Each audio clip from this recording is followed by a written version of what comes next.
આપણી સાથે અમિત ગુપ્તાની જોડાયેલા છે. અમિતજી, ખાસ ક્યાં નજર પડી રહી છે આજે ઓપ્શન રણનીતિ માટે?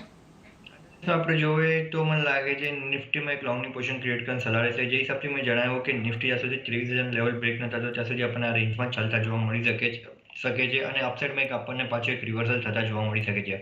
જે ઇન્ટરડે સપોર્ટ એનર્જી નિફ્ટીનો બનતા આપણને સ્પોટ લેવલ પર જોવા મળે એ 23,160નો છે. 160નો લેવલ જ્યાં સુધી નિફ્ટી સ્પોટમાં બ્રેક ન થતું ત્યાં સુધી મને લાગે છે એના પેલા અપમૂવ એક આવીને નિફ્ટીમાં આવતા પણ જોવા મળી શકે છે. સો એનાથી નિફ્ટીમાં 23,300નો કોલ ઓપ્શન બાય કરવાની સલાહ રહેશે નેક્સ્ટ વીકલી એક્સપાયરીનો. જે હિસાબથી આપણે જોઈએ તો એનો રેટ અત્યારે કરંટ 140ની આસપાસ ચાલી રહ્યો છે.